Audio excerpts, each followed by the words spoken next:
It is 7 o'clock, and I will call to order the Jamaica Select Board meeting for Monday, September 14th. First item, are there any additions to the agenda? I have heard of a couple, but anybody else? Bob? Do you have the Green Iron Bridge update on your list? I can put that on there for sure. Yep. Thank you. And then the other ones that I have, actually, there was a request for a tobacco license, kind of maybe just a little bit of mix up on a previous license, but we'll go through that. And then a request for the use of the town hall. Typically, that's not really worthy of an agenda item, but only because we've kind of temporarily suspended the use of the town hall. Right. I see a hand up, and Dana then. Yeah, I was gonna, can I talk about trick or treat? Yeah, we'll put Just that down on the public concerns, not Okay, the perfect spot. ordinary public, but Yeah. Joel. Something about a poster in front of the town hall regarding the town statement. So can we'll put that on public concerns also? Sure. Well, you'll probably have to vote on it. Okay, well, we can talk about it. I mean, if it's not on the agenda, it's going to be maybe tough to vote on it, but we can see what it is. Well, you don't have to vote on it today. If we discuss it, you can have it at a one meeting if necessary. Sure, right, yep. And Chris? I'd like to make a request for more responses to the trial survey. Oh, right, I apologize, because I said that I would add that on also, and then I didn't. So thank you. I'm going to put down those new requests down later in the agenda, maybe after the updates on, after number 10. Thank you. Okay, on to the first item is, we'll just do this one housekeeping, then we'll get into the meat of things. Number 2 is to approve the minutes from the August 6th and August 24th Select Board meetings. I'm not quite sure, I haven't seen the August 6th. I don't know, Jessica, if you had any note on that, but I guess we can. So, yeah, I have to apologize. Started a new job, so I've done a draft, but I need to read it one more time, and I apologize. So if we can push that to the next meeting, I can confirm it will definitely be on the net. It will be available. Okay. So the motion is to approve the retract, I guess if we do it official, retract that original motion to approve both meetings minutes and to make a motion to approve the minutes of the August 24th meeting. Paul, are you seconding? I'm waiting for you to get a second so we can have some discussion. I'll second. There's a second. Discussion. Discussion. 2 things. In the August 24th minutes, Sarah, bless her heart, inadvertently left her off of the present people. Okay. We would like to show that she was present. Oh, she's waving at us. I signed my name on the bottom, so I find it redundant to say that I was there.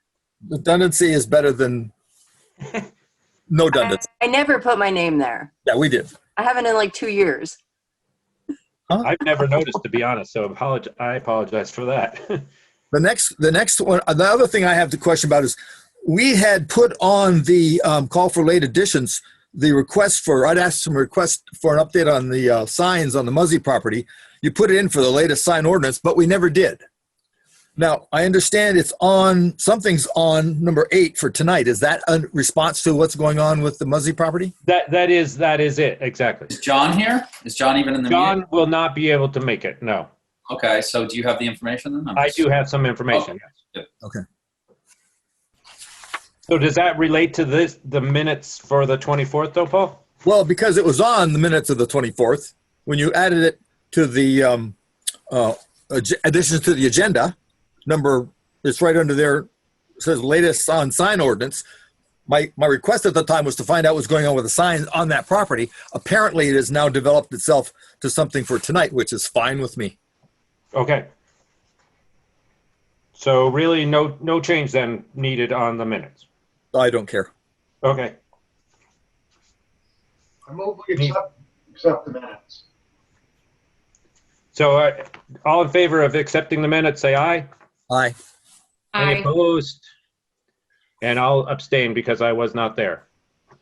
So minutes approved. The next item is Robert Simmons has joined us again to follow up on the discussion regarding the town bridge there at his property. I don't know where we want to lead. I don't know if you want to just make a quick introduction. I think where we left it last time is that Robert had proposed that the town of Jamaica cover half the cost for an engineering study, which then would, subsequent to that, or not subsequent, but following that, we would, ultimately, he was seeking for the town to convey the bridge to him so that he could update it or improve it for use on his property. We had initiated, and we also then said that we would pass this along to our attorneys to get some sense of one, how and I guess how we should do this, but two, if we should do this. I've shared some of that, but basically they have come back with a number of different ways that how we can do it. But I think our first thing is that we need to discuss if we should do it. And the first question was if we should cover the cost of or half the cost of the engineering study. So I know there's a couple, that's my background on it. And Paul, I'm going to just open up on the board level for some discussion. One of the questions I have is, I believe, did we not receive a letter from Mr. Simmons saying he wanted to put off the decision for some distance into the future? That was initial, that it was, I think the estimated was 60 days. And then soon after that, well within the 60 days, he came back with, a follow-up proposal, I guess, to at least get the engineering study started to see what the status of, what the state of the bridge was. Has everyone read what Mr. Gilly sent back to us and understand it? I'd say that again? Has everyone read what Paul Gilly sent back to us concerning the bridge and understand it? I have. I've not. I've read it, but, so what are we going to discuss?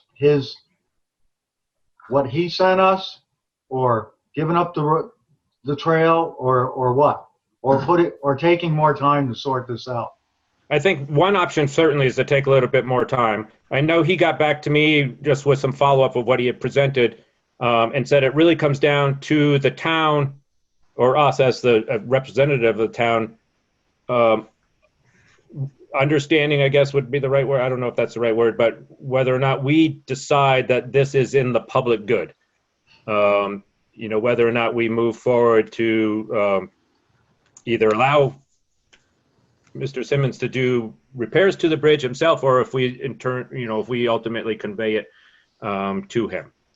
So I think that's our task to say, is this in the public good? So Paul, can I weigh in just for a little bit? Just because Absolutely.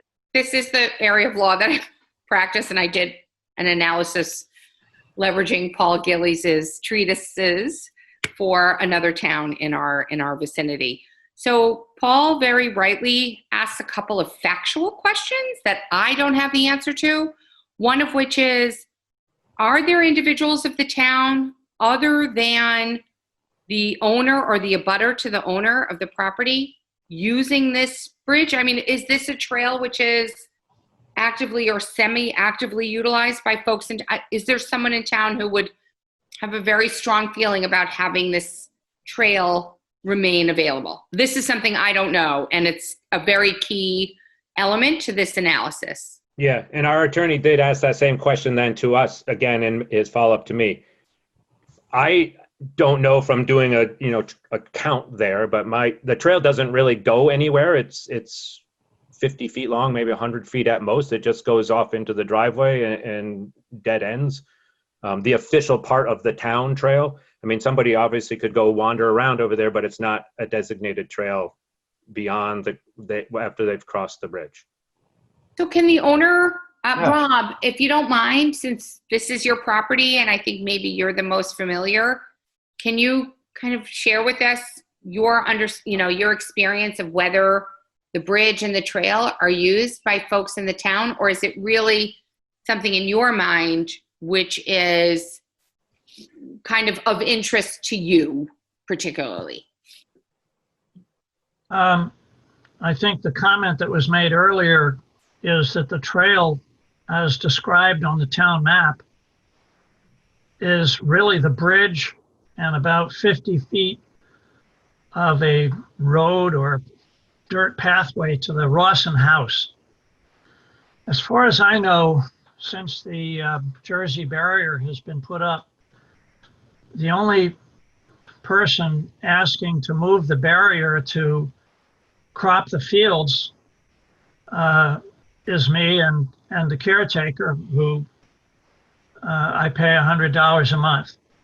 The hunters and the hikers who usually access the property access it off the Sage Hill Bridge, where they can actually drive up the alternative trail into the old Sage family farmstead, park their vehicles, hunt, hike, and do whatever recreation they want to do. I'm not aware that any of that is taking place across the Rawson Bridge.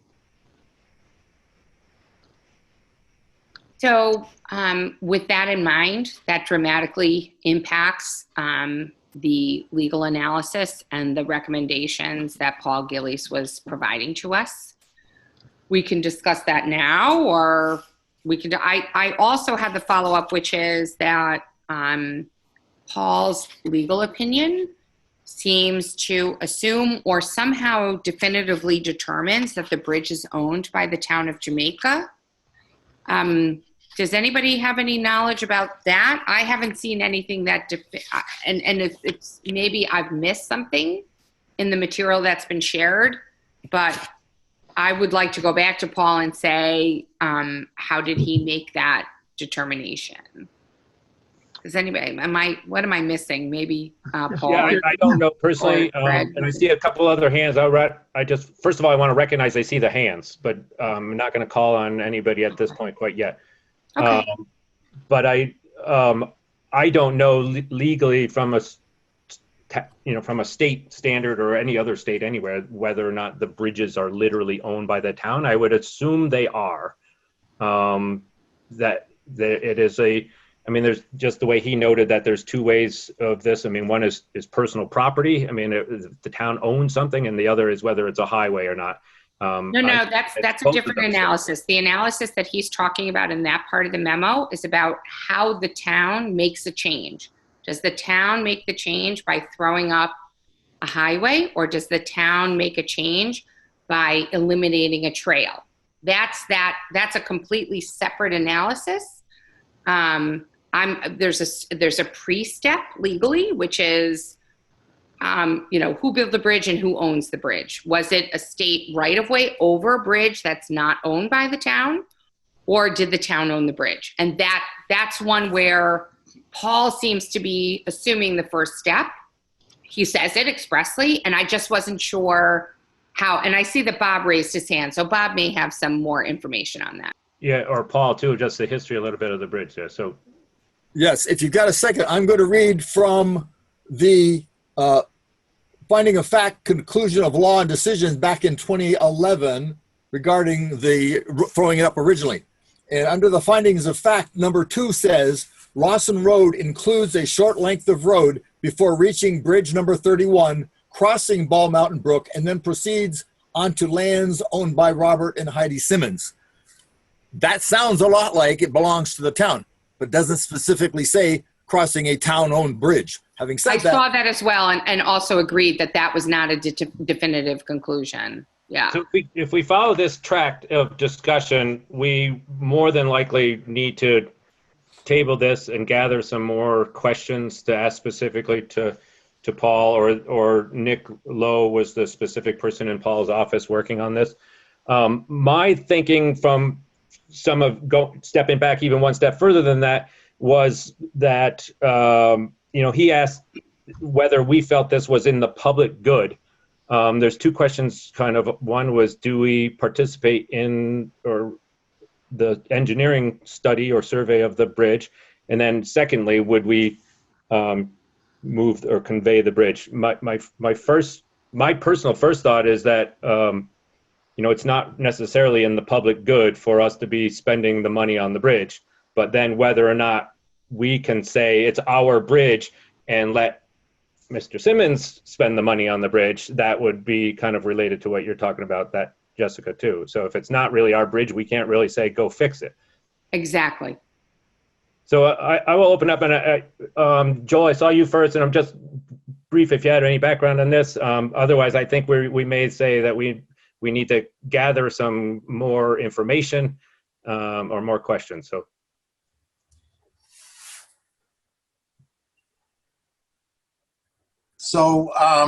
the only thing I would interject here is that Jeff Nugent at Windham Regional made a presentation last year in which he stressed that towns should not give up their trails in terms of securing future development. It's not my own opinion. I don't have an opinion on this, but I would suggest that he be a source of conversation before you make a determination. I hear you on that, but really the key thing is if it's not utilized today by the town and its access is 50 feet to private property, you're actually pulling this whole analysis out of what you just described.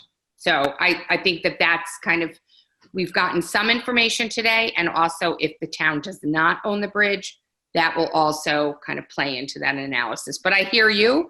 I'm not saying what the town should do. I'm just suggesting that Jeff Nugent be included in the conversation. Okay, thank you. Yeah. I move that we table this with a few more questions in mind, that we have a few more questions for Attorney Gillies and any other parties involved. I'll second that. And if at all possible, I would like to participate in these conversations with him. I know it wasn't, nobody appealed for that last time, but I think it would be a better use of the town's funds if I were part of those calls. Yeah, this was, I mean, I spoke with them and it was a somewhat email related, but that I agree. And before I call the vote, I'll take Brian had a comment and then go back to Bob. First of all, Mr. Simmons, just want to introduce myself. I'm your neighbor. And just to provide, I'm Brian. And just to provide some background on that bridge as far as usage, I use it a lot. I hike with my dog.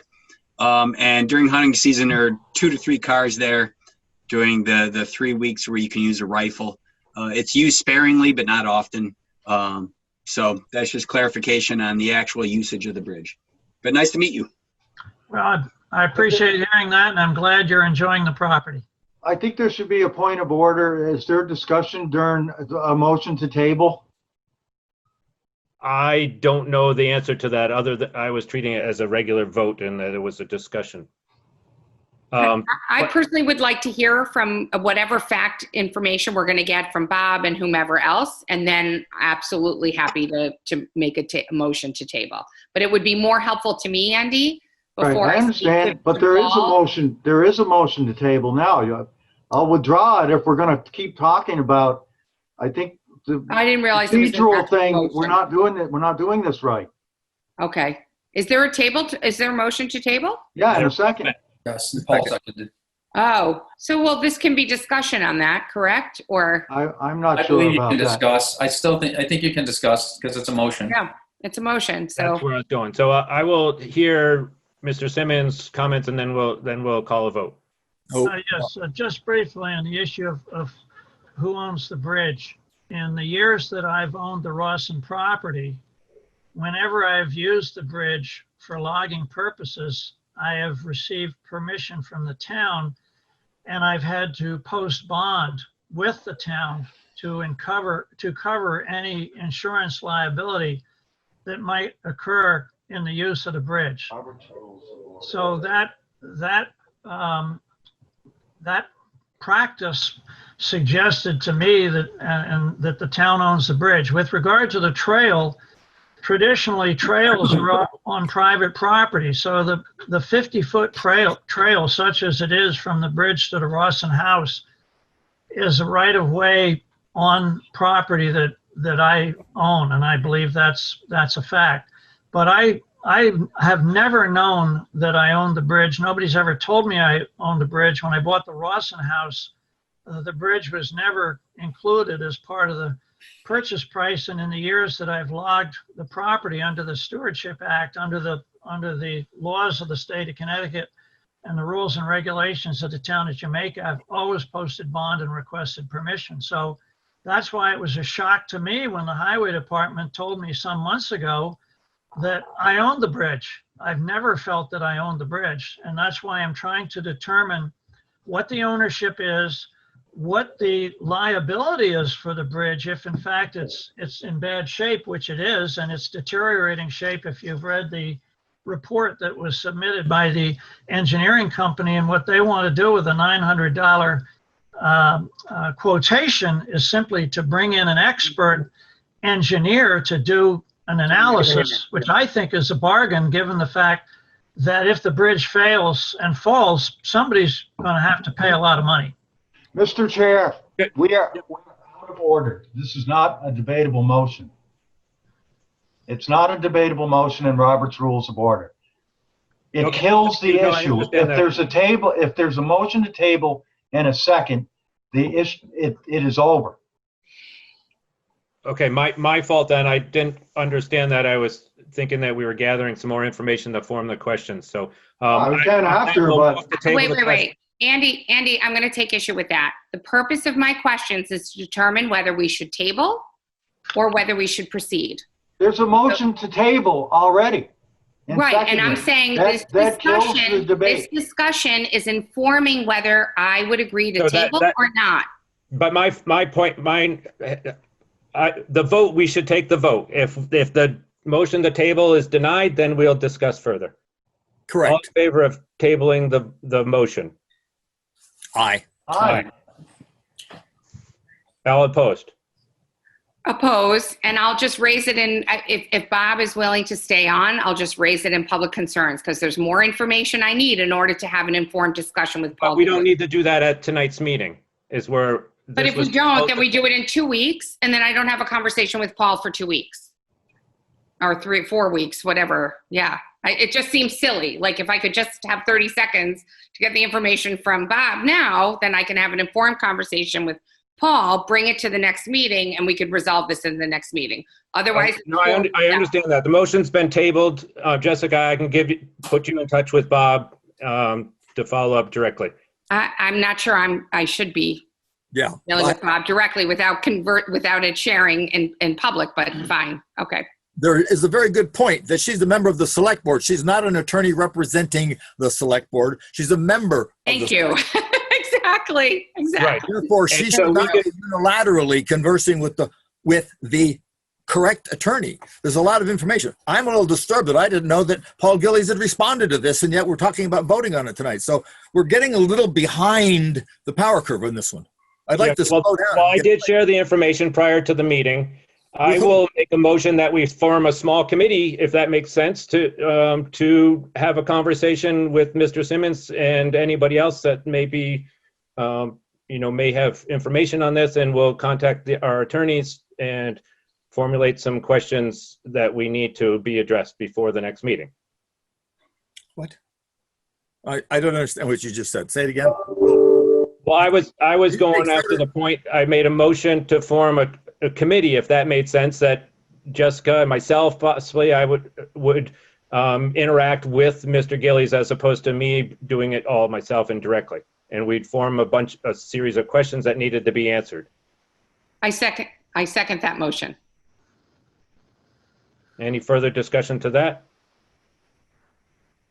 All in favor of forming the committee of Jessica and myself to correspond with Mr. Gillies' office? Wait, Aye. that wasn't the question. Aye. We're talking about forming a committee or a committee of two. That was the question. You just said to form a committee. I'm in favor of forming a committee, but you didn't say it was going to be a committee of just you guys who are already doing it. I did, okay, I retract my motion. I'll make a motion to form a committee of Jessica and myself to follow through on this and to generate questions to ask our attorneys. Second. Seconded by Tom. Any further discussion? Does anybody feel there should be others or not these two people on the committee? It does seem like it has gone, what you're doing is formalizing what's already taken place. And you're saying that you sent the information out to me. I haven't seen any of that information from Paul Gillies, and I've been working with Paul Gillies for like 9 years. So it's a little odd that I feel like I've been cut out of that one. Well, I apologize. I mean, I did send out a packet of information prior to the meeting. Paul Gillies, just for the record, Paul Gillies has more or less retired. So we are working with other attorneys in his office who are consulting with Paul. But I quite literally did not speak with Paul Gillies. We were working with Nicholas Lowe, who's the attorney in his office on this matter. So it may have fallen through the cracks because it looked like I was sending something from Nicholas Lowe. And Paul, I didn't speak with anybody from Paul Gillies' office. I just read the memo that was circulated to all of us by Greg. Never saw the menu. Sorry. I got it. Yeah. I got it. Yeah. Okay, but with the motion, we Motion's have on the tabled table. for the next meeting. We have enough time to gather up more information. Motion's on the table. We haven't voted yet. Nope. But we have, yes, the motion is now to form a committee of Jessica and myself to correspond with Mr. Gillies' office. That was seconded, so now we got to vote. Seconded by Tom. All in favor? Say aye. Aye. Aye. Aye. Any opposed? Any abstention? One opposed I abstain. and one abstention. Motion carries.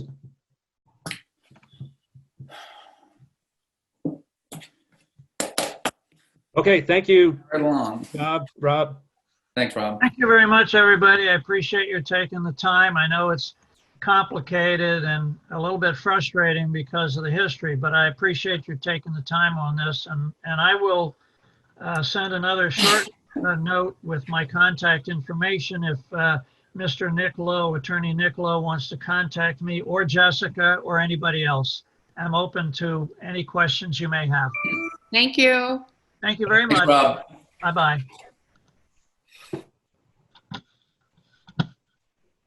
Okay, on to the next item. Lou is here with an item there's the errors and omissions from the grand list. Yes, we received a request by Angela Gully to take into consideration a survey that she submitted to the town back in October that shows that her property only has 10.69 acres, not 15 acres. When that survey was submitted to the town, it was put on file, but the listers were never not aware that it had been filed, and therefore did not revise her acreage. She's requesting that that we do indeed make that change. So that's the thrust of this particular request, is to change the value of her parcel to contain 10.69 acres as opposed to 15 acres. What's the parcel? The parcel is 00G-14.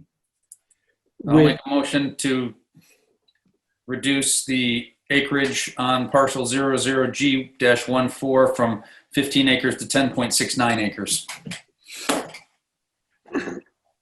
Second? I'll second. No. Any further discussion? It only to let you know that the value of the property will change from 55,000 to 50,100. Any further discussion? If it's the right acreage, then that is what it is. So That's correct. All in favor of adjusting the value of the parcel, say aye. aye. Aye. Good. Any opposed? Any abstentions? Motion passes. Thank you, Lou. One other item, there has been one of the listers in our office has recently resigned, and I did share that with you. So that may be an item we want to take up in executive session. I'm not sure, but wanted to bring that to everybody's attention. Lou has pointed out also that he has shared a document regarding whether or not we go with the professional appraisers versus the elected listers. Some of the pros and cons of that.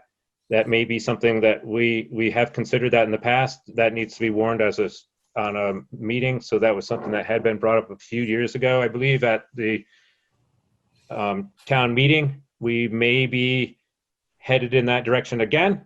So Greg, does that mean you have to change the charter? Is that why the town needs to vote on it to change the charter? I'm not sure of the legal background to that. Maybe Lou has a little bit more. Yeah, I'm not sure about that for sure, but I do not think it needs to change the charter. What I do think it needs to do is to come to a town-wide vote at town meeting. Okay. But again, I would recommend perhaps when you're discussing this other issue that you discuss it with your attorney to see exactly how to proceed at town meeting. I think Lou is actually correct. That it's the ultimate decision is likely to be that it has to be done at the town meeting. And the reason I'm bringing this up to you now is to make sure that you're thinking of it when you're coming up with the agenda and get all the information squared away so you know how to warn that particular item on the agenda. I know at that time, Paul Gillies had told us back in, I think it was 3 or 4 years ago, how to actually warn that. So you may actually be able to go to the warning that we had 3 or 4 years ago to see how it should be warned. But what I wanted to tell you is that as you know, Micah has resigned, and I think most of you know that I'm in the process of selling my home, and I will probably be resigning relatively soon. And I talked to Barbara, and Barbara has told me and is interested in sharing with you the fact that she plans on not going for re-election in March. So we may have a situation where we don't have any listers pretty soon. Now, the thing I released to you, I had sent to you, talks about 4 different options that you can have to service the requirement that we assess property. And the option that seems to be the most beneficial, I think, to us is to have a person appointed by the select board who would become a assessor / clerk, not to be confused with the town clerk. But this would be a clerk whose responsibility it would be to handle the day-to-day operations of the lister's office, things like processing property transfers, dealing with current use, dealing with in situations like that, and basically handling the day-to-day operations of the listers. And then, like we have a contract with NEMC to do whatever kind of professional listing services that we need. We haven't had to use that because everything we've been able to do in the last 2 years has been relatively easy. But the idea of having that professional listers would be actually somebody of the professional assessor would be to have somebody who's really knowledgeable about assessment going out into the community and looking at new properties and property additions and things like that. So that's it's item number 4, which is the one that I would recommend to you. Does anybody have any questions about that form I sent out to everybody? I haven't really had a chance to look at that as much as I would like to, I think. I believe that the first part of this, we definitely need to go into executive session. What Lou was talking about before, about our employees. But the rest of it, I'm not sure. I remember when this came up before, but I would really have to look at Lou's email again. Yeah, I'm not suggesting that you make a decision tonight. This is really only introductory to let you know where we need to be, what we need to be thinking about. Okay. When did you send that, Lou? I don't recall seeing that. Me either. I didn't see it. I don't have it. I had Greg send out a link. I don't know if you were able to send that link out, Greg. I did send out the link. It was on the I same got it. document that I updated the rest of the listers information. So it was a link to a State of Vermont website because it was a fairly large PDF. Right. So I can certainly resend again, as Lou said, that portion of this conversation. Yeah, please do. I don't recall seeing it. That's at this point. Yep, that's fine.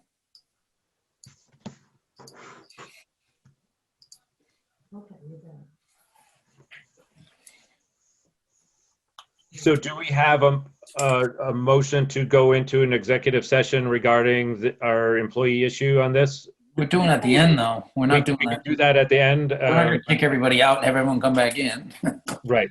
I mean, we do have executive session on the agenda for later if needed, and we can have multiple ones too if we desire. So we will, if there's any other questions for Lou at this point regarding that or anything on the lister side. Paul? I have one question, Lou. Can you give us an estimate of the time lapse necessary to bring on somebody aboard to do your job? I would say that, that there would be a certain amount of training that would need to be had. So the important thing is the qualifications, that somebody be somewhat computer literate. And then I would think that after about maybe, when I say a month, I mean, because we only meet once a week, we're talking really 4 days maybe of training. So this is something we should not put off until March. No, what I would suggest, it's up to you, but I'd be willing to continue to serve that function until we actually make some kind of decision at town meeting. Okay, thank you. That'd be appreciated. Terry?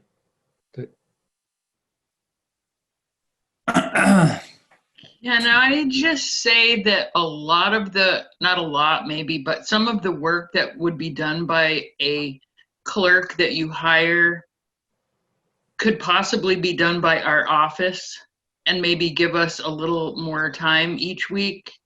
I can see Sarah snarling, but a lot of the work and the questions get done and the questions get answered by us anyway in a normal work week. So when you get to that point, I just would like that to be a consideration. That's all. That makes sense. And I don't know how Sarah feels about that. Well, I can understand the logistics. If someone calls on a Tuesday, you're going to answer the question if you're able to, if it's just a simple matter. But some of it, I'm sure, is maybe not so simple, obviously. Well, doing the transfers and some of the other work that we already pretty much know how to do anyway, I guess. Okay, well, that certainly we will consider that. Yeah, absolutely. Anything else, or we'll move on to the next item, I guess. I was just going to say, it does sound like we may need to rewrite the job descriptions for both. Mm-hmm. Mm-hmm. Yep. Okay. The next item on the list was from Bob, and I put it on the list, and then I apologized because I kind of lost track of whether I received it or not, so it certainly wasn't shared until late. But Bob, I'll let you just speak to it. It's fairly, in-depth ordinance. We're not going to really rehash it tonight, but I think that we'll listen to you and as your presentation of it, and then I think our next steps would be to start the process of the legal side of instituting an ordinance. We have to review it and read it, I'm sure. Evening, everyone. As Greg was leading up to finding the documentation that I had sent him back in August 17th and stuff, when I got the message this afternoon, it was late, so at 6 o'clock I sent out each individual one is a copy of the ordinance, so for your review and draft. It's 8 pages.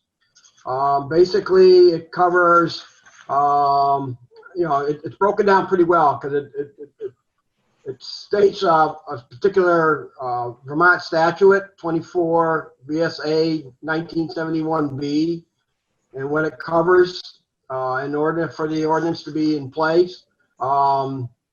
Basically, I use Stratton's boilerplate to set this up and just change the words around to Jamaica fire. As Greg led onto, it is pretty in-depth and pretty thorough. I looked through it pretty good. What I like the board to do is kind of review it yourself, and we can bring it up at the next meeting. Any changes, stuff, let me know in advance, and we can address that as well. So with that being said, I'll make it this short presentation to you. The last page is a sign off for everyone. No, actually, I'm sorry. It's the actual application. The line's a little funky because I'm not a great word processor on Word documents and stuff, so if somebody could just fix that up a little bit, it'd be great. Everything else I seem to have been able to tackle fairly well. And just looking for your support and hoping we have some.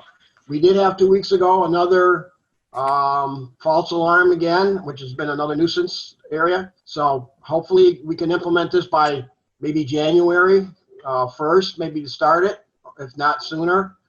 Because we're going to be getting into cold weather. We're going to have people lighting up chimneys and stuff, and I know a lot of them will forget their dampers and stuff, so we'll be running around with more false calls. So it's up to you guys. What would you like to see? Paul? Yeah, Bob and I have been talking about this for some time, so this is a question that's come up, and frankly, Bob, I apologize because it didn't dawn on me till a conversation I was having today. Is it legal for the town of Jamaica to impose a fine on someone who has not cost the town of Jamaica any money? As it turns out, because the fire department is not a municipal fire department, the time and energy spent chasing these things down does not come from the municipality. So the question becomes whether or not we have the legal authority to do that. And we've been talking, Bob and I have been talking about this for a long time, and it didn't dawn on me till today that there is that disconnect between the fire department and the town municipality. This one, I think, needs to go to the attorneys. So just high level, the town does not need to demonstrate the potential for damages, either monetary or otherwise, in order to enact an ordinance regulating activity. Including, such as the sign ordinance, including the imposition of penalties as an incentive to its citizens to comply. That being said, we can, as a policy matter, as a board, decide we don't want to enact ordinances with penalties unless we feel there is a direct potential for damages, direct damages to the town, direct or indirect. However, the law does not require that the town demonstrate that in order to impose penalties. Probably due to the complicated nature of this whole thing, probably well worth running by an attorney anyway. So I kind of just visualizing a process here is that each of us will take a read at this, suggest any changes back to Bob, and then we'll present a draft, a final draft, second draft, whatever, at our next meeting, and then decide if we, are we comfortable with it, and then send it off for review. Andy.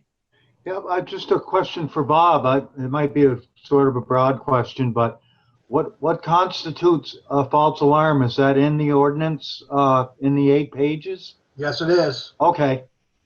That's all I was wondering. Yeah. And again, anytime, you can email me. If you have any other questions or concerns and stuff, I'm available 24/7.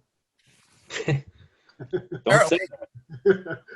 Just dial 911. No, just kidding. Go up. I'll just call you up at 4 in the morning, Bob. Throw a rock in your window. Just a paragraph. Okay, thank you, Bob. Thank you for your time. Moving right along.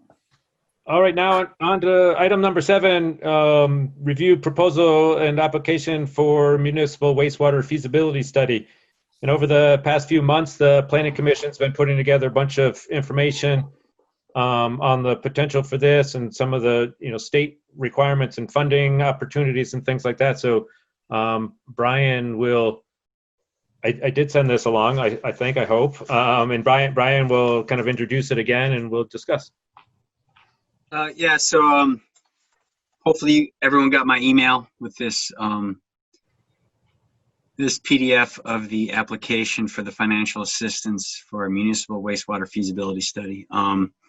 And based on our town plan and what we're charged to do, we looked into the possibility of potential areas for the installation and construction of a community septic system to alleviate the problems that we have in town with our limited ability to have, places that can have seating, setbacks with the wells, and permitting water supplies. And so it's all the information's in there if you read it. And basically, I had asked Greg to put this onto the agenda so we could have a question and answer session if there's any questions.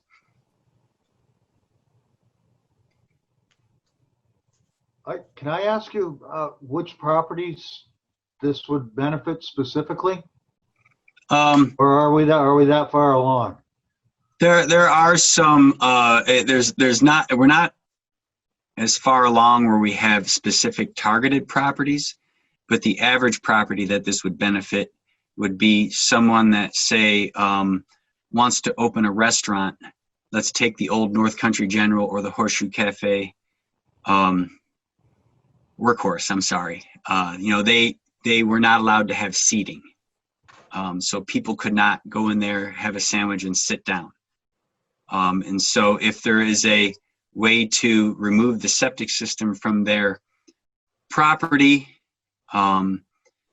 it would allow then for them to have seating. And then you look at the corner building, the Jamaica house, which I believe has rooms and a bed and breakfast. Because of their septic scenario, they've been told they can have one or the other, but not both. There's also some places in town, like the yoga studio, where there are plans to do things with it, but they have limitations because of the septic system. A limited number of people that can sit down, limited number of people that can use the yoga studio. And so there are constraints on people that want to do something besides have a residential building. Yeah, and I think too, one of the things that maybe gets missed in this, and from some of my discussions with Brian, is that there are a number of residential septic systems in town that are potentially at risk of failing, just due to their age. The water is testing fine now, but if something does happen, this is a little bit of a contingency. There's also, as another example, the old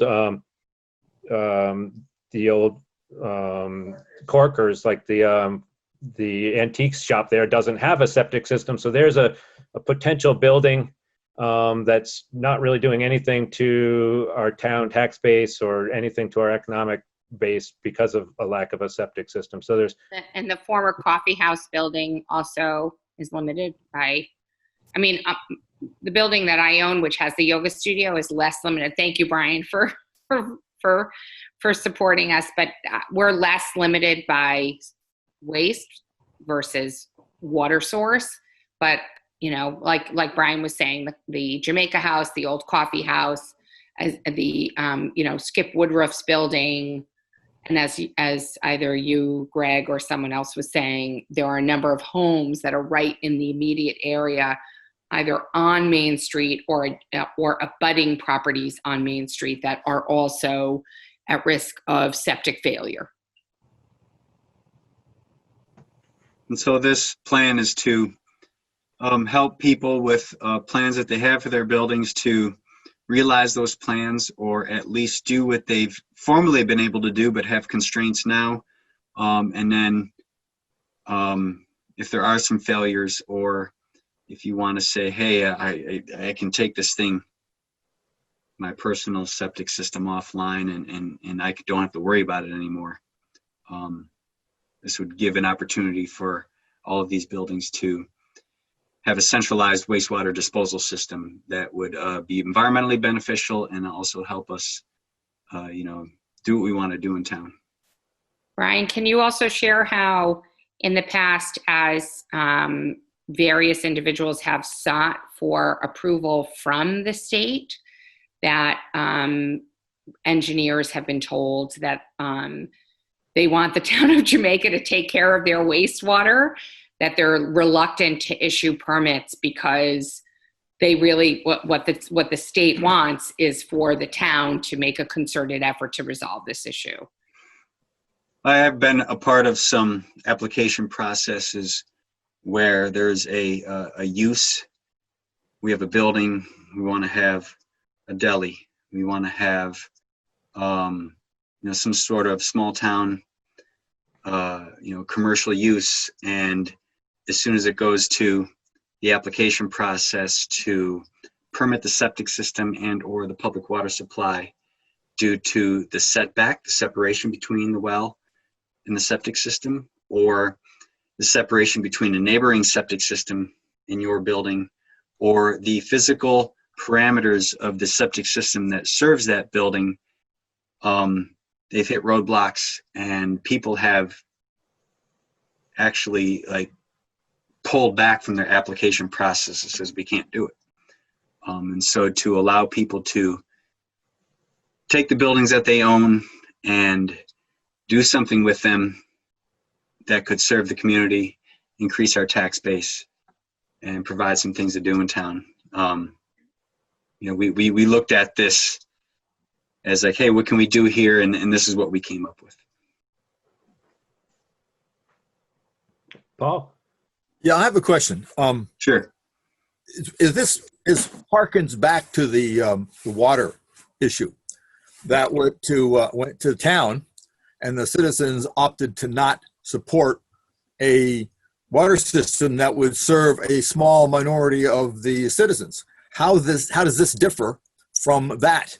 And what can we learn from that conversation and that vote that would make this one more viable? Because remember, we spent $8,000 for the last study, and the town said no. Yeah, well, I think we spent $8,000 to determine if we wanted to do the study, as far as the water supply portion of it. Is that not what we're doing now? Well, we never went forth with the study of determining whether we can produce a viable water supply system. Correct. Is that not where we are at this point now? The money to spend the money to look at somebody to tell us whether it's feasible? Well, I think the important thing here is we're not looking to spend the money. We're looking to get a grant to cover the costs for the money. That's an important difference between this one and the last one. And then also, I think there were several factors involved in the water supply movement not being something that people wanted to go with. And a big one was cost. There was a big black hole as far as what is this going to cost and how are we going to implement it. And I think in this version, it's something where we can nail down a cost once we get some initial information, and we already have a target property in mind. There are specific calculators once we do a feasibility study where we can lay out what it would cost. we can get a grant coverage to cover us up to that point, and this grant is not required to be paid back if we decide not to go to construction.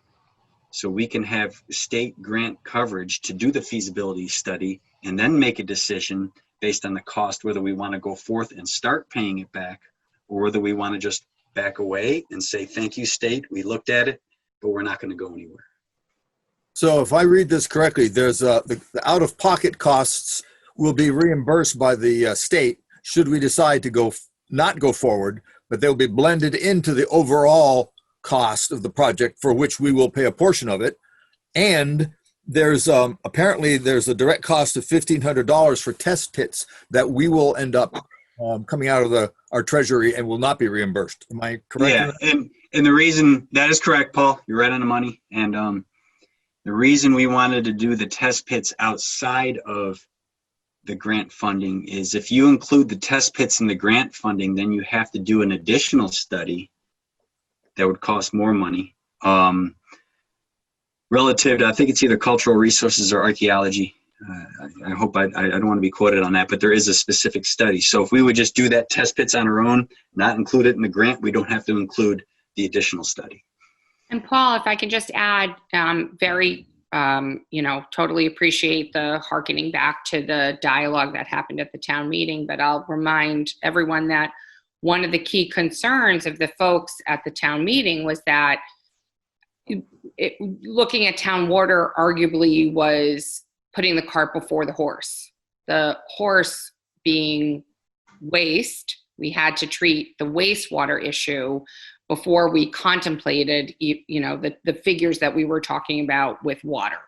So by the JPC taking on this particular project, which is to seek to obtain funding and to define a clear scope for wastewater, kind of answered that question that came from a lot of people at the town meeting. I do remember that being that question coming up. I would hearken back to the biology that the freshwater goes before the wastewater. That's strictly biological. The question, though, is when we start putting it to the town, they were not interested in going forward with a project that was going to be that expensive. And I think Brian's right. You may be able to get a little more concrete guesstimate what it's going to cost since you have the promise of a venue. At least we don't have to go looking for water. We know where that's coming from. But I don't know that I got a sense that the town was interested in spending that much money cutting up the town for X number of months while we laid pipes and do the other kinds of things. So I don't know. I'm not sure that this is going to be perceived much differently as a project that will benefit some. And I know a rising tide floats all boats, but I'm not entirely sure that this is a pretty expensive tide. Expensive way to get to that tide. It's an expensive way, but it's also important to remember that it's a grant coverage that we don't pay back if we decide not to go to construction. So it's the expense is literally $1,500. Andy? You're muted, Andy. Sorry. Any other board members have a question before I ask another one? I just think that I disagree, Paul. I think this is a different deal here. Well, obviously it is, but I'm just like I guess Karen's got a piece of property that's the target. I'm a little bit confused about how many properties this 6,500 gallon deal or whatever. I'm certainly no engineer, obviously, but are we talking about those big buildings you were talking about, and maybe the rest of the potentially the town, the village, or that's just I know that's a little vague, but yeah, I think that would really be fleshed out with the feasibility study. And then right. Did you say fleshed out? Yeah. Just a thought. He did before I could. And then there's just something in here about a loan being paid back. I guess you're talking about grants. Is that I don't see the grant part in here. Just that are they talking about loans being paid back once we start going, or if you're getting the money from the state to do your feasibility study. If you decide not to go to construction, then you don't pay that back. Right. But if you decide to go to construction, then the amount of money that was spent or provided by the state to do your feasibility study would then be incorporated into your construction loans. Okay. That's what I thought it said. Yeah.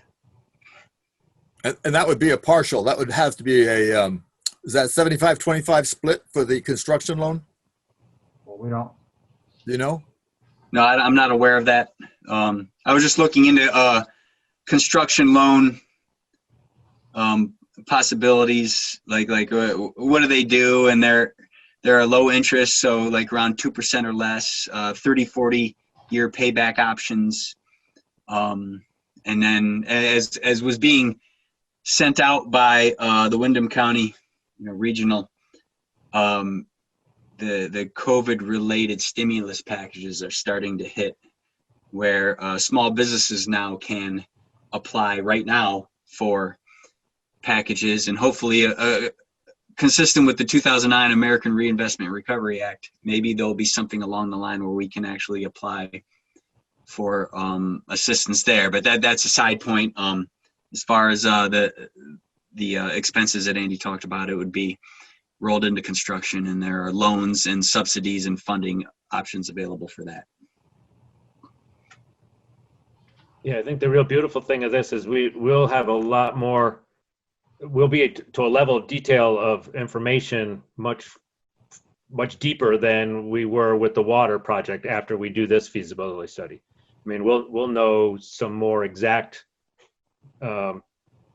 likelihood of this being a feasible project, and more or less that we'll be able to get to a decision point at no cost to us. At this point we'll be able to gather a lot of information on the state's dime. Well, $1,500 of ours. Yeah, right. Actually, it's that 1,500 looks like it comes out of the what's the JPC Capital Project Fund? Yeah, there's a capital project fund that the JPC has, and we would our plan would be to use the $9,400 in that capital project fund to cover the test pits. So yeah, my purpose here was to send this forward, not to say, hey, everyone decide now, but like, let's talk about it, and you guys can, digest it, maybe come up with some more questions, but maybe at a future select board meeting, say, hey, let's talk about whether we want to vote on going forth with this. The application that was attachment A of this package, that application has just some simple things that you add in, and then it requires a majority signage of the town representatives, which would be the select board, to apply for the funding. So you can apply, figure out if we get it, and then even at that point in time, decide if you want to do it or not. But that was the goal here. Quick question. Go ahead, Paul. It's a slightly different question, but on the application, paragraph 2 says, as the legislative body of the applicant municipality hereby confirms that local funds are not available for the study either by direct payment or through a loan. How have we confirmed that? Did we in fact confirm that? Yeah, we confirm that because I asked about this, and the representative from the state was indicating that for towns that have a community septic system, that's what that would apply to. And because the whole reason for their funding program is to take small towns that don't have a community septic, so they're still all relying on personal septic systems, and so that's how we would not apply to that paragraph number 2, because the funds aren't available because we don't even have a septic system, community septic supply. So they're looking at towns that have a septic system where they charge for either connection to the septic. Or that was it. And then you would have to demonstrate that you're not earning enough money from your existing system to pay for the feasibility study to augment your existing system. I understand Brian's description, makes perfectly good sense. So instead of are not available, are not budgeted for. Right. Yeah, it doesn't apply to us. Right. Okay. Yeah, I think another point that was in there is that from some sleuthing around that the Planning Commission and Brian have done is, I mean, it seems like we're one of the first people on this list, so to speak. It was opened up at the beginning of this fiscal year. These funds were available. So it's, you know, they're still out there is what we're assuming, we're hoping. I mean, and just kind of a moving environment of fundability these days. We may want to, you know, act somewhat, you know, not like Brian said, not immediately, not necessarily tonight, but fairly soon, keep this on the top of our plate. Yeah, it works. The state designates a number amount, and then it's first come, first serve. There are available funds. Fiscal year started July 1st. Not aware of any applications yet, but that was like a month ago. So something could have happened since. You had said on page 2 of this that after, as we apply for funding, we would also send out an RFQ.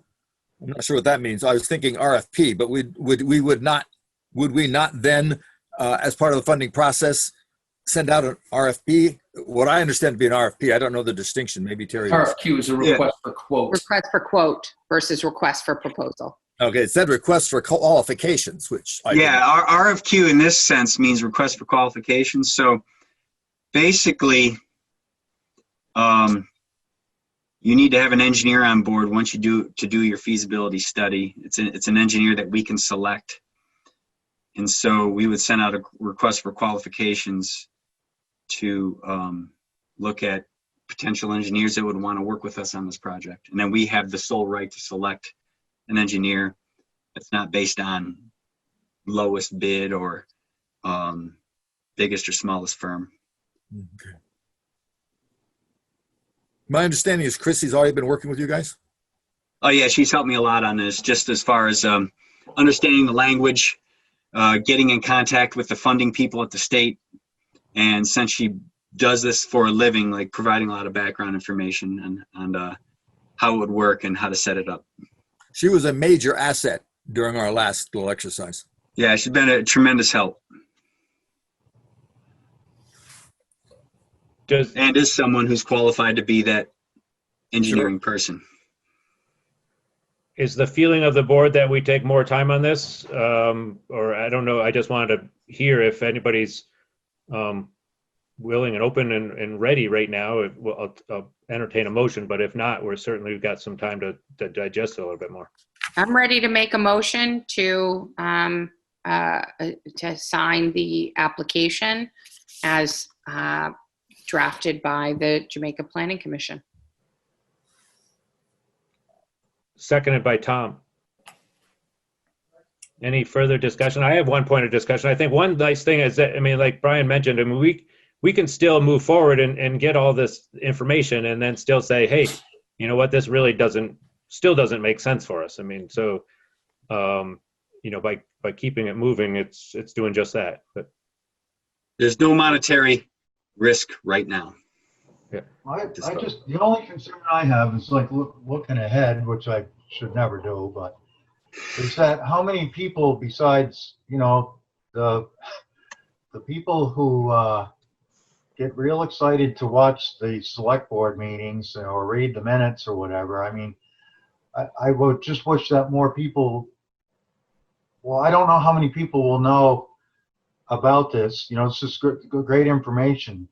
You know, we go ahead and do this and then say it sounds good and we go ahead and then we hear people say, well, we didn't know anything about this, but I guess that's their prerogative not to be involved in, you know, town goings on. I think it would be good to put this on the website. On the website and also in the newsletter. Yeah, and then there's a full description. Yeah. So are you suggesting instead of the motion that's on the table to go forward with it, alter your motion to make this published through the community before making a motion to go forward? I wasn't asking to do that. I think I was just asking a question. That's all. I didn't want to fool with the motion. Yeah, I mean, the public has the ability, I mean, if we pass the motion, Right. we're just publishing what we've already passed. So I'm just on record as saying that because I can. That's how we are. You know, we don't start paying attention until start spending some money, and there's no. You know, I'm not against this at all. It's just there's no. Beyond this feasibility study, there's no sense of how it would be getting paid for if we did it. You know, just the people that benefit pay taxes on it, or they pay a fee. Just those kind of things would be hashed out later, I guess. Yeah, as part of the study, you'd right. You have a $6,500 or 6,500 gallon capability. How does it best fit? Who does it best fit to connect to? How is it? What's the best way to pay for it? Things like that. Yeah, that's all I wanted to ask. Okay, thank you. Any further discussion, Paul? The only discussion I have is because I'm concerned about this is duplicative of our previous experience with the town saying, no, we don't want to do this. So spending, now I understand, according to this, is only 1,500, but it sounds like the motion is saying we're going to go ahead and do it as written now, which basically suggests to me that we're interested in doing those test pits and getting it started. The motion would be to apply. To make an application. Yes, yes, that was my motion, that we sign the application. And it was seconded by Tom. Any further discussion on that? The motion is to proceed with completing the application. All in favor? Aye. Aye. Aye. Any opposed? I'm opposed to going forward. I'm sorry, Paul, I missed. Yeah, I vote no. I'm opposed to going forward with this right now. Okay. So I had four in support, 1 opposed. Motion passes. Thank you, Brian. And I guess next steps on that, I mean, most of this, you can complete the application, or should this be something that Terry does?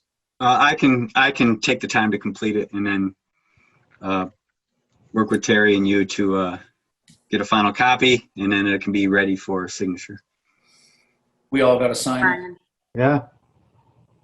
Thanks, Brian. It all has to be signed, yes. So, Thank you to the JPC as a whole. yeah, thank you very much. I agree with that. Thank you. Thank you, everyone. Thank you. Yeah, so Brian will keep us updated on when everything's all, all completed as far as the application. We'll run that by everybody again. Just to, make sure all the T's are crossed and et cetera. Okay, everyone. Thank you. Thank you. Okay, so next item on the agenda was actually regarding the sign ordinance and recent applications. John, unfortunately, he let me know, unfortunately, he wasn't able to attend the meeting. Had some stuff come up.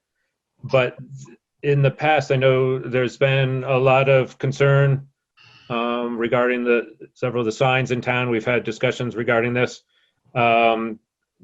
They had finally, or I say they, I don't know the legal, I think it's R&R is the legal entity, have submitted a sign application for the two separate sign applications for the properties in town. One of them, the former Astas, and one of them, the Muzzies, the former Muzzies hardware store, under two different covers.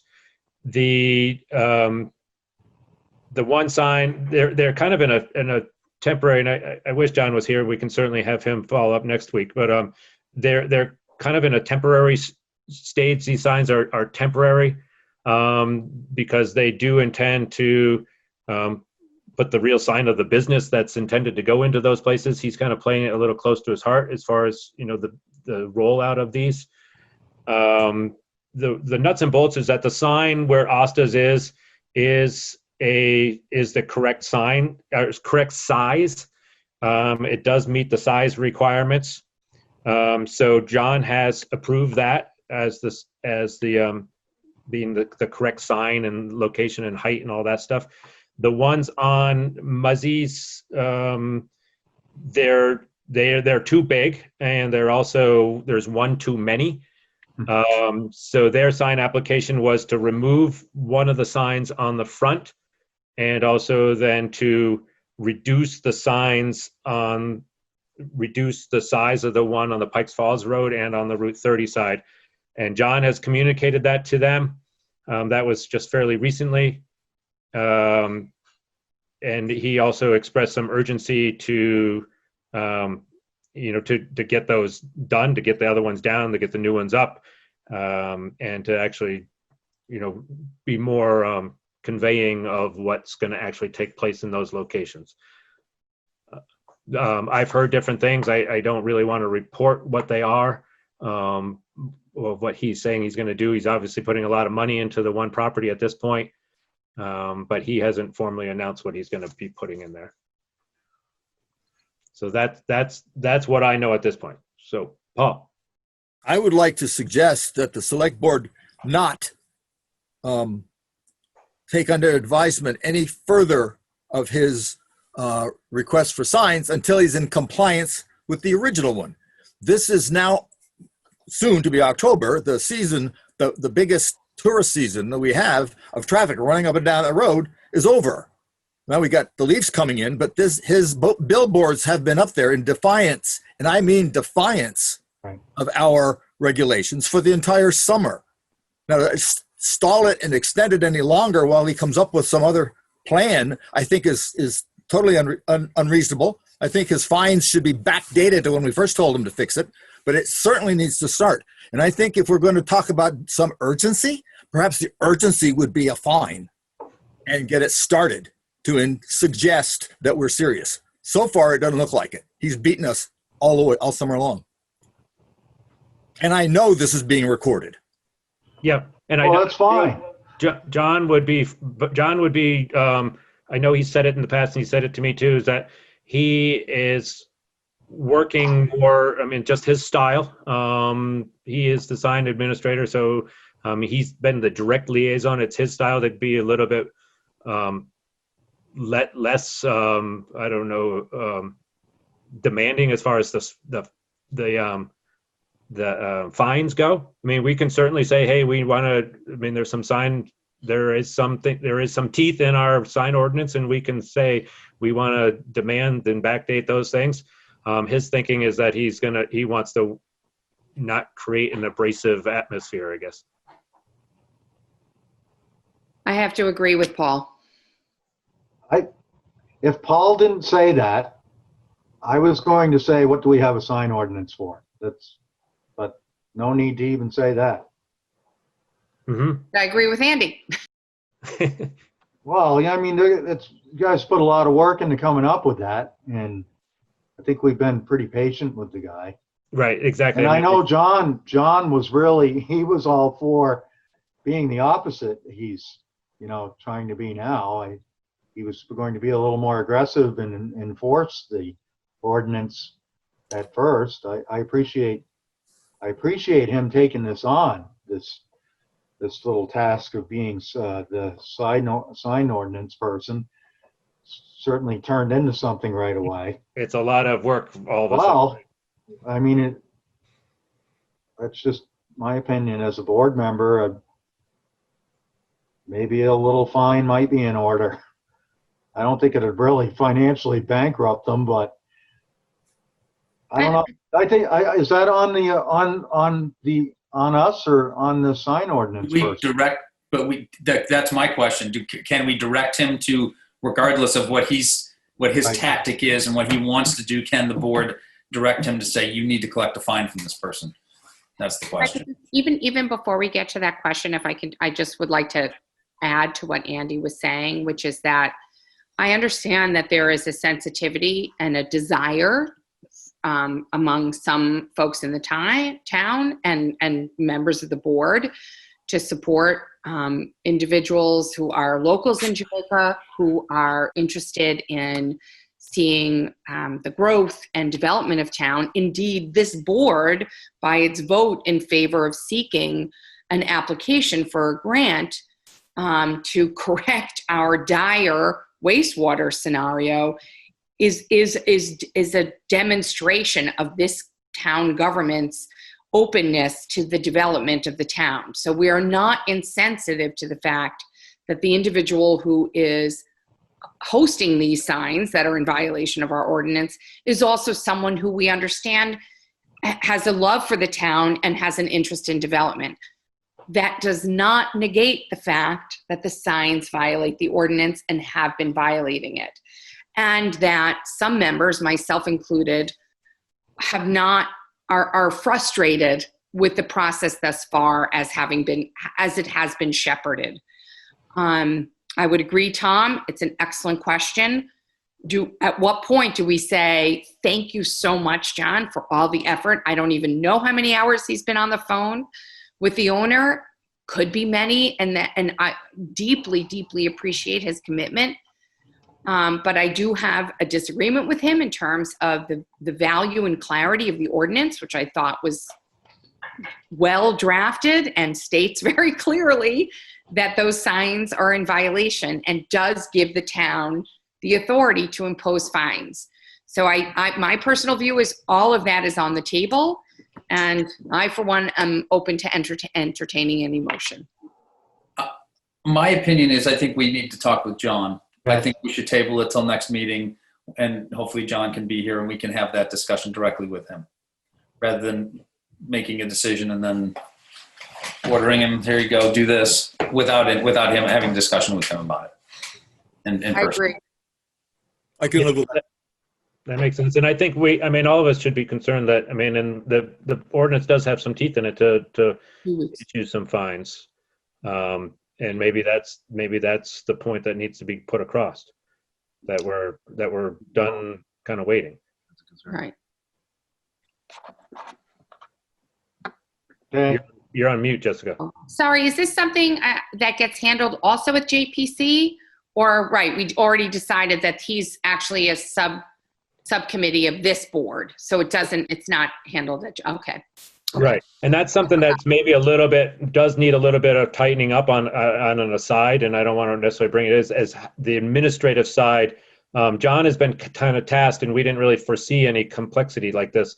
John's been tasked with kind of administering the sign ordinance, and one person to do that maybe is not the best practical way to do it. Maybe it needs to be at the planning commission level, and John, or as a member of the planning commission, then presents to the board for us. Because we are the judiciary board in this factor. We are the ones who can, if something is appealed, it comes to us. So we don't really have a whole lot of say on what gets approved.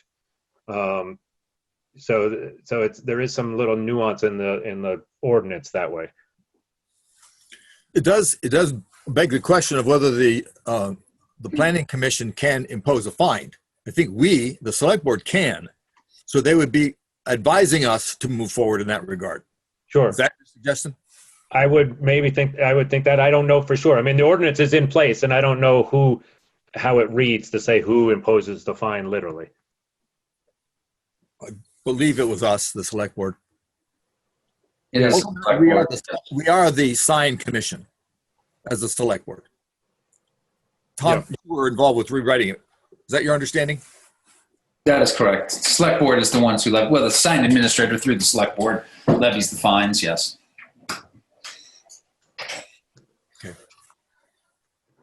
So there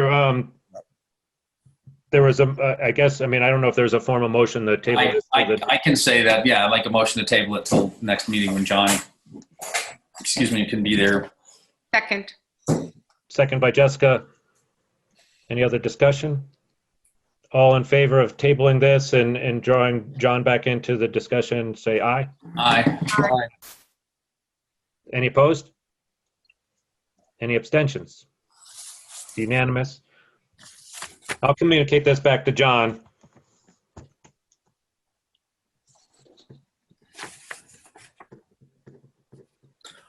The question comes in whether there's an application. Has he submitted an application for the new signs? or any application at all at this point? He has, yes. All right, so if he submitted an application, then we just don't act on it until we have the next meeting, at which time John can decide or can tell us what he's been working on, but not to go forward with his application. John has tentatively approved the applications pending the change of the size and removing of the additional banner. With all due respect, there's a point of order here. We just tabled all this. Yeah, we tabled it. We can talk about it next time when John's here. Right. Yeah. Thank you, Andy. I just want to make sure that we're not moving forward in the absence. We're not. We tabled it. Thank you. Sorry, I get lost on those things. Thanks, Andy. So the next item is item number 9 on the agenda, an update on the town road projects, which are slated to begin this week. I am going to recommend that there has been some health concerns that have been brought up from some residents. And I'm going to recommend that this topic get moved to executive session. So move. In order to go to executive session, we have to make a motion to move this to an executive session. We can't, we're not doing that. Does this warrant or qualify for executive session? So there has been a request by a citizen due to health reasons, which I believe would warrant moving into an executive session for the personal nature of the medical and health reasons. Right. It's discussing. And I'm suggesting that this item, because the topic, because of the paving project is related to the topic of what I'm suggesting go to executive session. So I apologize. I'm not suggesting we go to executive session now. I am noting that of changing the agenda to move item 9 down to the end of the meeting, so that we can, for a practicality standpoint of being able to go into executive session at the end of the meeting. Okay. I don't know if that's Sure. I probably should have brought that up at the very beginning when we were calling for additions and changes to the agenda. That's fine. Okay. So the next item was an update on and discussion on the items that were brought up at the last meeting regarding purchasing of the signs. Although the first one is just an update on the Windham Regional Speed Study, and I think, Paul, you were kind of spearheading that. I talked to Jeff Nugent this afternoon and asked him to postpone the speed study for a couple of weeks. We had originally hoped to get it done in the first or second week of September. Since the paving is going to start 6 o'clock tomorrow morning, I called him and suggested we put it off for a week or two until the road's solid. So he's going to go ahead and put it off for a couple of weeks. And he will call me when they're ready, and I'll let him know the situation with our paving at that point. Okay, yeah, that makes total sense. And the other positive side that we do have the sheriff's department sign is rotating around through town. I believe it's gathering data at this point. I've noticed it's been turned off, at least coming northbound into town. Southbound it's been on, but the northbound one's been turned off for about a week now. I think they took it. It's gone. They unplugged it? Oh, they took it? Okay. I haven't seen it for a couple days. One by the graveyard.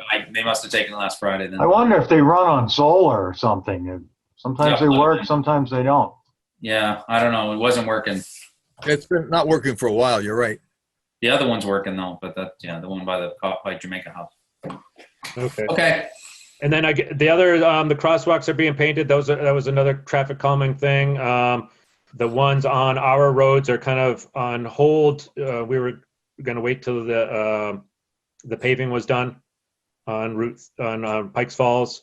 And also, I know Keith was looking into whether or not they could split it up and at least get the ones down on Depot Street and River Street. And I don't know the answer to that. The electronic speed signs have been ordered. Keith has got some potential sites of where they'll be located. I know Terry was looking into getting the correct permits and what's needed as far as installing them on Route 30.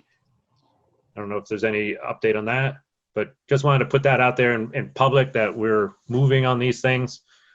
I think it's a great idea.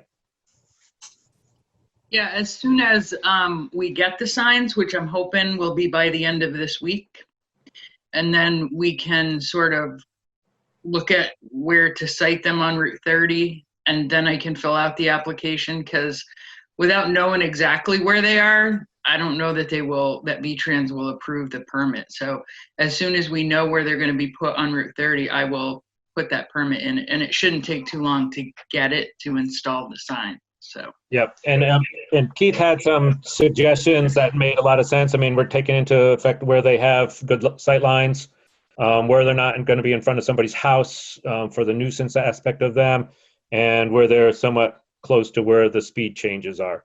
So there's one as you're coming down into town from heading south, just before you enter town, right where it turns to Route 30 or to 30 miles an hour, and the same down south of town in front of the Masonic Hall are two potential locations. Okay, anything else on that? That was more just information. The next item is update on the transfer station alternate. I know I brought it up in the past before that we were limited on our alternates for the transfer station. Dan had been working every day right through the whole COVID thing and everything else. Our first alternate has been able to work this past weekend. Dan's been away, so that was good news. The other good news side of things is we've actually had 3 applications for a transfer station alternate. I bring this up as a point of information, but also in the past, our hiring process has been to bring these people in before the whole board. Yeah. That seems a little cumbersome based on the way we're holding our meetings now.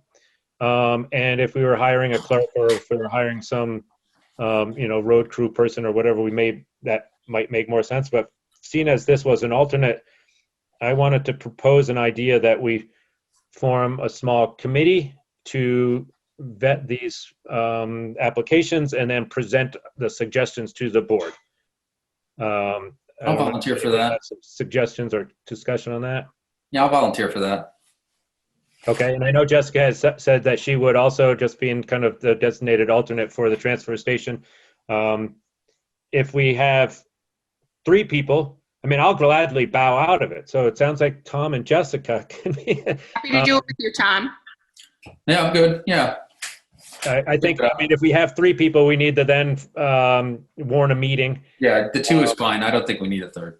And we can have either 1 or 2. I mean, it doesn't hurt to have extra alternates involved. I mean, because sometimes this is, these are planned situations. Other times it could be, hey, I'm not feeling good, I can't come in tomorrow type of thing. So we need to have kind of a call list.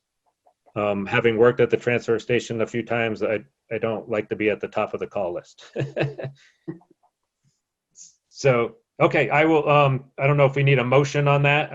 I was not able to find any formal hiring policy for our town of how we interview or hire applications. So I don't think we're kind of, we're not going against anything here. So I'll make a motion that we. Joe's got her hand up. Okay. I didn't see a hand.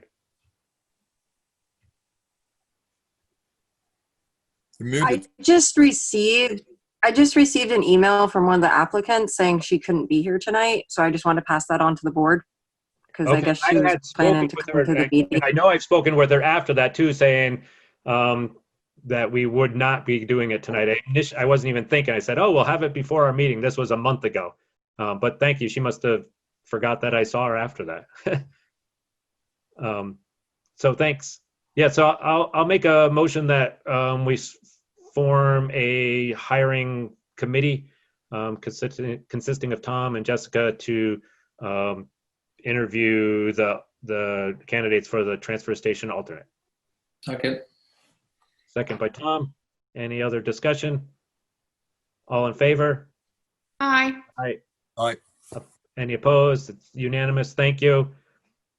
And I will forward you their applications, and we'll have something for our next meeting, hopefully, or even the meeting after. So next meeting would be great.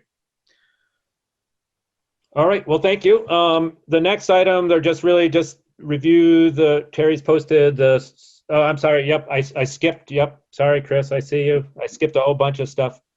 I'll start with Chris, go ahead. Well, we'll start with you. As a reminder, the state uses internet performance data that's provided by the internet service providers, and it paints somewhat of a rosy picture for us. It shows either we have 25.3 or 4.1 almost everywhere, except for very few locations. And it's important that this data be accurate. It's used. It's going to be used by the Communication Union District to set priority for connections when we get rolling. And it's also used by the state in the interim for any programs they come up with for grants to redistribute the COVID emergency funding. And there's anecdotal reason to believe that that data isn't all that accurate. So we'd considered doing a survey of the town to see what performance actually exists. But before doing that, we decided to do a trial survey on just one road leading away from Route 30, or well, two roads actually. So we put out a request for performance data on Pikes Falls Road and West Jamaica Road. And we've gotten maybe a dozen replies back, and it does show performance. It shows internet speeds that are lower than what's rated, and in a lot of cases, very poor reliability, which is something the state doesn't record. But we need a few more replies in order to get statistically significant sampling. And so I'm putting out a request for anybody who's listening to this who lives on Pikes Falls or West Jamaica Road, or if you know anybody that lives on those two roads, ask them to do a performance study and report it to the Jamaica Planning Commission. The instructions for doing this are in the newsletter and on the town Facebook page. And just briefly, if you go to your browser and put in speed test, it'll take you to a site that you can conduct a speed test with. It has a speed test tool. And send the results to Jamaica Planning Commission, all one word, at gmail.com, and we'll get it. And so thank you very much. Just to support that is very quick, it is very easy, it is very simple. It should be done. Even Paul can do it. Even Paul did it successfully. And Chris, you're only interested in like West Jamaica Road and Pikes Falls. I'm sorry, what's the question? You're only interested in Pikes Falls and West Jamaica Road? Well, anybody that wants to send me their results, I'll take them. But I really need a few more samples on those two roads to have a valid. Thanks. Yeah, thank you for taking on. I mean, there's so many poor reliability reports that I do think we have a big problem with the state's database. Mm-hmm.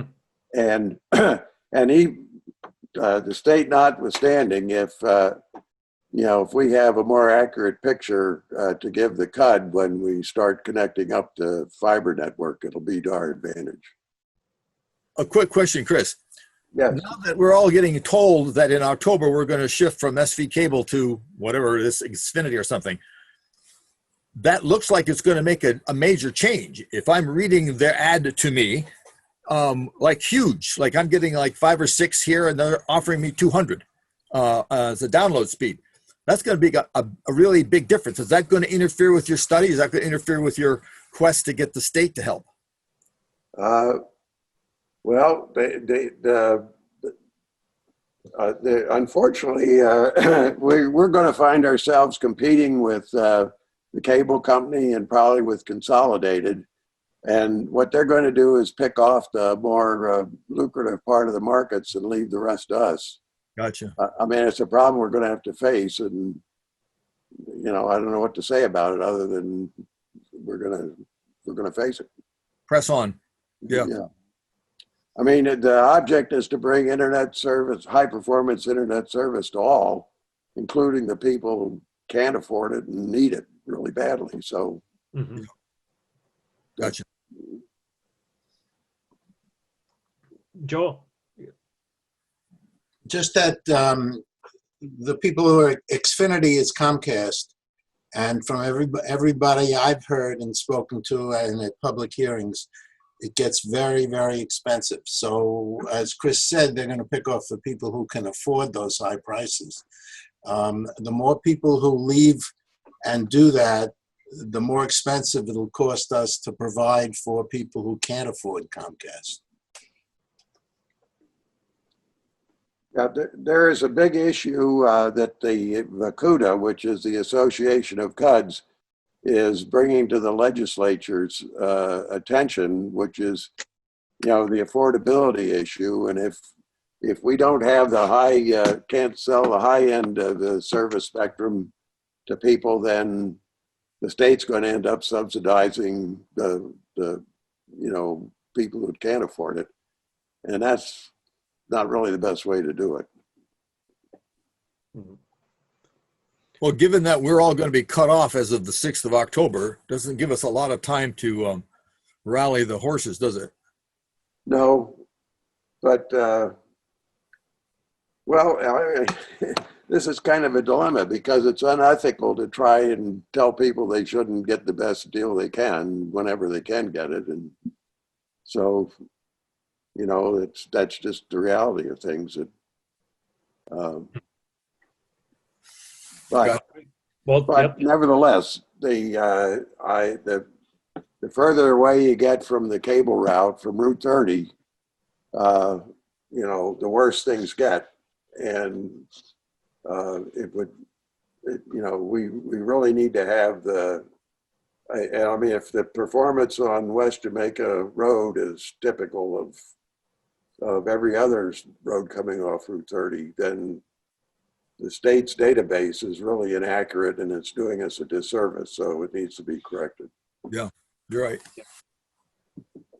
Thank you for taking on the charge. I think too, we need to be careful because just because somebody says I'm getting 5, let's say I'm getting 5.1 up on West Jamaica Road, that's not to say that 25.4 isn't available there. So they just don't want to pay the additional funds to get that. I mean, I get 60.10 here on Depot Street. I just tested it right here on the fly. So, but I could get 6.1 or if I wanted to, and it could skew those results. That's what I'm saying. So if people aren't paying for the best service they can get, then, so maybe that's something when you're in the questionnaire, oftentimes you can take a phone number. I know this is for a consolidated, it doesn't work for SV Cable, but you can go on their website and type in your phone number and it'll tell you what your maximum speeds can be. Well, so that's a tool they have. So the state has a tool which you can put the address in and it'll tell you what speed they're what they think. Yeah. And I'm going to do when I finish the report or finish getting all the samples, I'll make that comparison. Okay. Yep. They really only list 2 service tiers. One is 4.1, which means anything greater than 4.1 or less than 25.3. Mm-hmm. Then the next tier is 25.3 up to, I get. Well, they don't have a higher. They don't have a. I have VDSL. I don't have cable. I have VDSL with Consolidated. I'm close to town here. I'm close to the CO, which is right on Route 30, and I get 60. So, and it's fairly reliable, 60/10. So in the village here, anyone in the village could get that if they wanted to sign up for that. Yes, I know that doesn't do any good for the people up in the hills and the people away from town, but I'm just saying the village Consolidated has invested in that fiber link up Route 30 so they can provide that service.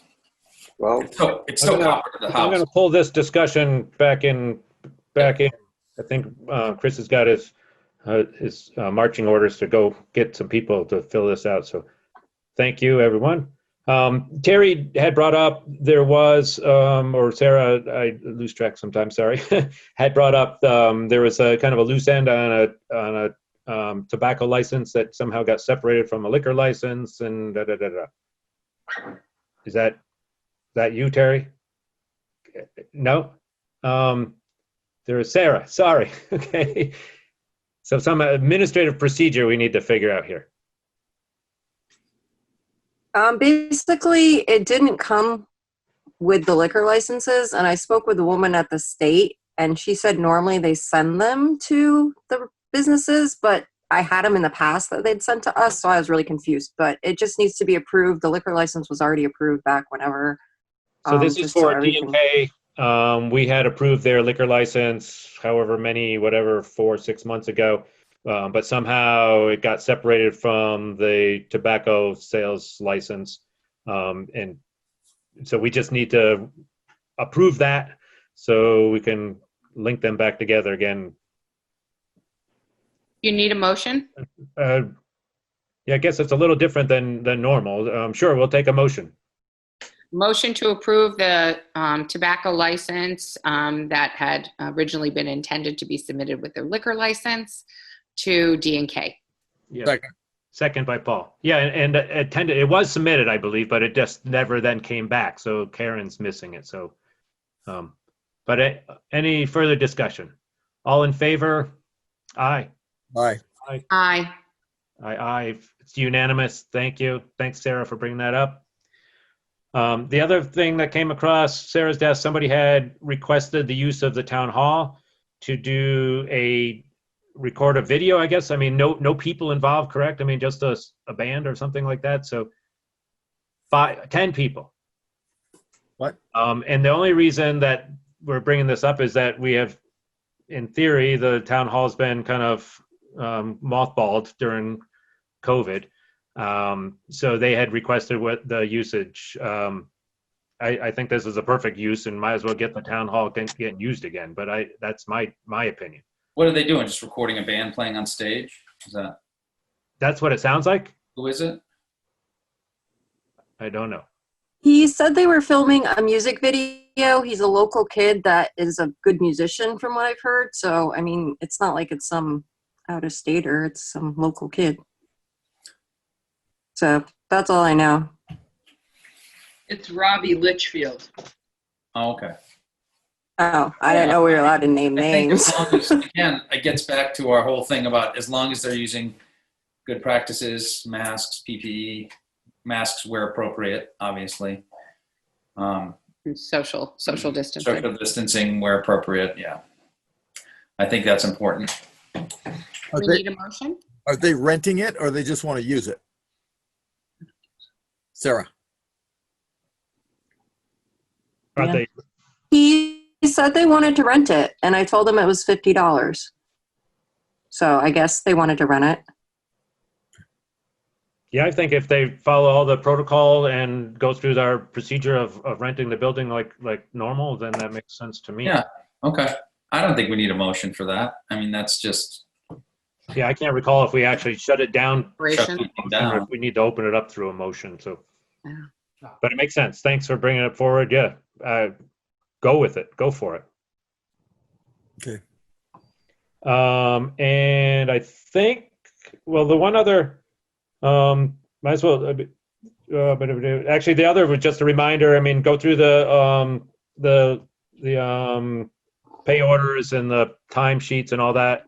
Let me know if you see something out of the ordinary there, or if anybody has some questions for Terry. I'm gonna plan on going in later this week to sign off on those, as we normally do. I didn't see anything. Okay, thank you. That's helpful, sir. Okay, and then public concerns. I know Dana had requested to take the floor. Hi, in the interest of public safety and the pandemic, I was hoping you would, for your consideration, declare a ban to trick or treat for 1 year this year. Being on a Saturday and Jamaica Village being a high area that brings in kids from out of town, and we get a high load, and take advantage of maybe giving it a break for 1 year, and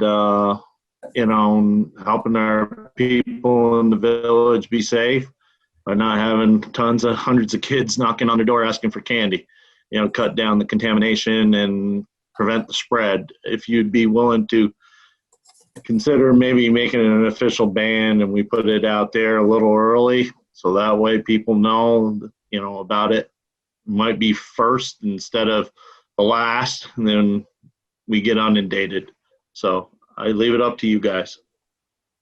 My question is, if we do that, is there something else we could do for the kids that would reduce the risk? That's why I think that'd be great. But again, social distancing, and it's going to be, I know we've had some Halloweens when it's 60 degrees and we've had some when it's been rainy and 40. So depending on what we get this year, could depend it, but it just seems a shame to cancel it.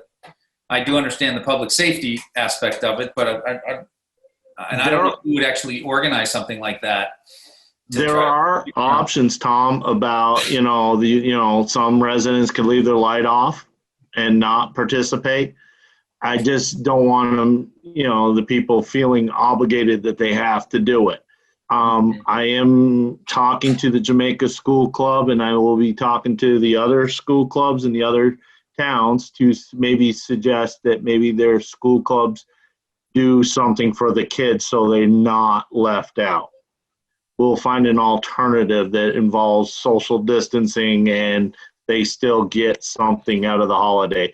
Believe me, I don't want to be a Scrooge about it, but I just don't want to expose our citizens that might be concerned. I get the point too, and I think it's hard to cancel something that we actually not doing. Yeah. But I think the positive side, like you said, and the other suggestion, maybe some virtual types, costume party, any kind of something that just some suggestions that we can make, or that the schools make, or it's hard to say we ban trick or treating this year because we never. Right.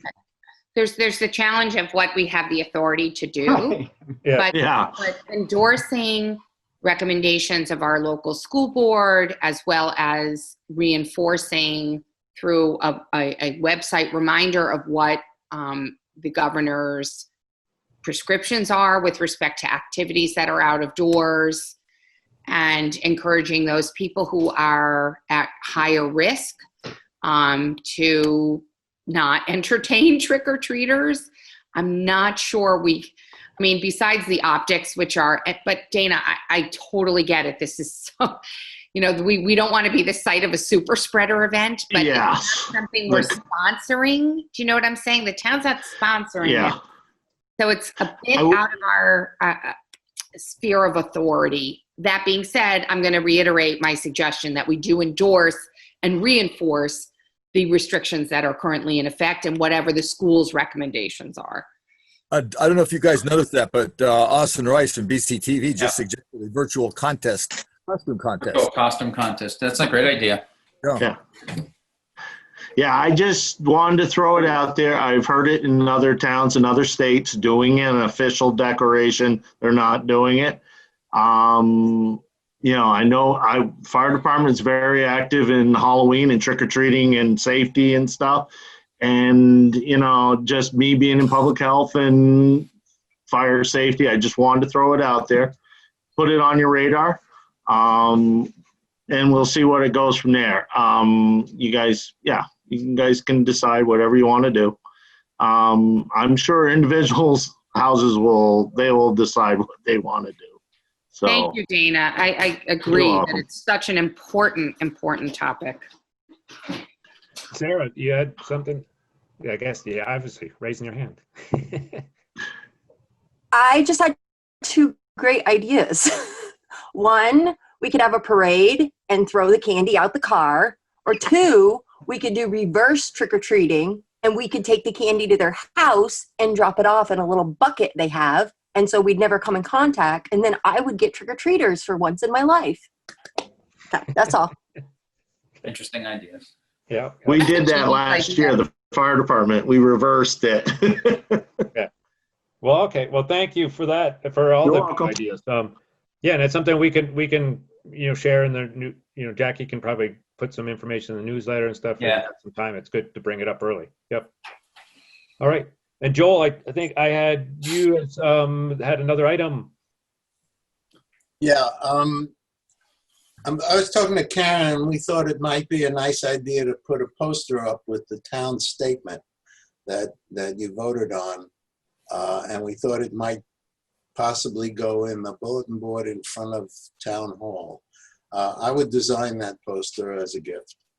And some repairs that might have to be made, and we would take care of that. I think that makes total sense. Surprise. I don't think it should be on town property. The town made the statement. Right, we did make a statement already. Yep. Made a statement. I wouldn't add any editorializing. I would just present it the way the town. You'll maintain that any editorializing, one side or the other, regardless if we agree with what they're saying, on town property is a mistake for the town to pursue. But we have made the statement. It's on our website, and we've collectively endorsed this. Well, it's out there for you guys to talk about. Yeah. You let me know. I'll do it or I won't. Jessica, you had something? You were on mute. You're up. You went back on again. Yeah, sorry. I think I'm doing the opposite. I would support accepting Joel's generous offer. Do you want to entertain a motion? No. I don't know if you can vote on it today because it wasn't warned. Right. No, I don't want to entertain a motion on that. It wasn't on the agenda either. Yes, you're absolutely right. Sorry about that. My mistake. Should we have it as an agenda item on the? Somebody can send it to me if they'd like it on the agenda item for the next meeting. I mean, just a few other updates. One related to similar. We had agreed that we would help find a location to hang the banner that says "Hate does not grow in the rocky soil of Vermont." I've been doing a little bit of research. Karen and Joel have been helping dig into some stuff too. Turns out that we can hang those above Route 30. VTrans has supplied an application, so we're just working through that. We need to also get approval to use the poles from the utility. So we would then, once this is done, come back to suggest that, we haven't gotten any approval from the utility yet or from VTrans. We just have the application. So I would then, once we get this, come back to the board to present the location. And it's basically, it would be in front of the town hall where previous banners have been posted. We can only hang it there for 21 days. So the goal would be to hang it during the, before stick season, basically during the foliage. And then the other one, I think maybe Bob had brought up, we did just find out this week or late last week that VTrans is sending an engineering group to the State Park Bridge this week sometime. They're going to let us know to do some part of their feasibility engineering design scoping type project. So it's still, hearing from Joel and the transportation committee side of things, that we're still a couple, 2-3 years out on this happening, but it's making movement. Joel? And Amy. From what I've been told, it's on the budget for 2024. It could be postponed for up to a year. So that's where that was a couple of months ago. I don't know what's happening because they're coming to do an inspection this week. Yeah. Yeah, that was kind of a little bit out of the blue, but it's good news. Andy? Yes, I attended the Windham Regional Transportation Committee meeting today, and I passed that information along. Oh, right. Yeah, super. And I hope that's okay. They were glad to hear it. And I just want to say that part of it says they anticipate, can I just read it so you all can hear it? It's short. This is from Vermont Agency of Transportation, the Accelerated Bridge Program. I didn't know they had one of them. From Laura J. Stone. Andy, can you move to your right a little bit so we can hear you? Thank you. Laura J. Stone, a scoping engineer. It just says we have hired a consultant for the scoping and design of the project, that being the State Park Bridge. They are planning to be on site as early as next week to perform a detailed inspection on the members. They anticipate having a police detail for traffic control, as traffic may need to be stopped during the inspection of the upper portions of the truss. So I don't know if that's something they inspect all the time, every 2 years, but that sounds interesting. And I just want to tell Greg or the board that when we find out today, be sure to notify me, and I'll, as the liaison for the sheriff's department, I'll make sure that they know about this. Yes. And that's part of their detail. That's great news.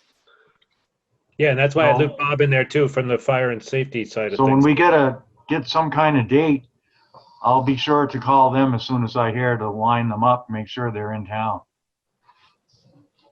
So we just continue to have one select board member being the liaison for the town business.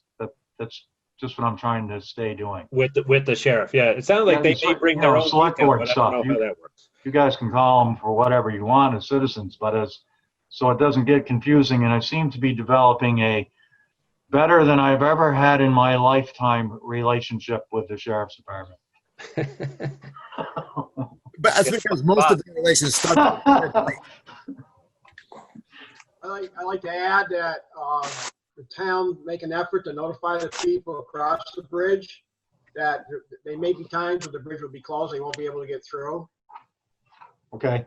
I think we could get a better schedule on, when V-Trans will be down there with your engineers and stuff. It'd be good to coordinate. And I can watch it from my end, but, from the fire department side. But I think that it'd be fairness to the people on the other side who may need to get in and out. If they know ahead of schedule that they're going to be in that area, they may make adjustments to their plans.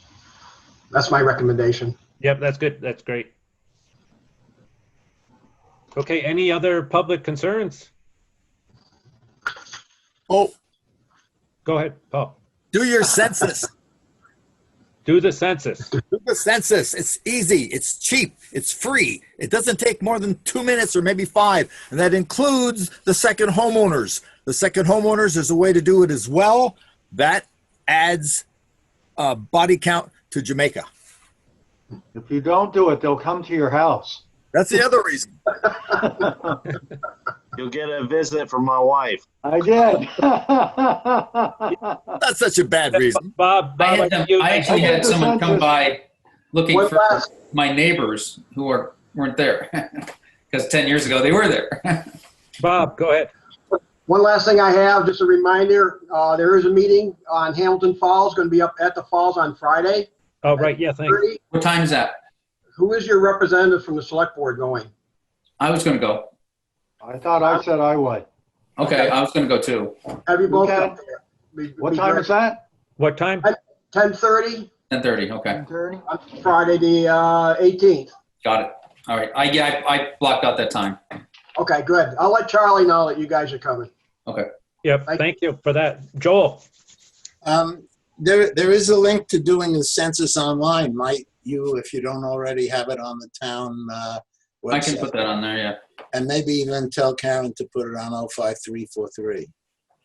Okay. Mm-hmm. Yeah, so the next item is actually related to a personal issue, personal matter. I don't have the I don't either. Does the anyone reading to have go it? into executive session in front of me. Hold on. It's probably online.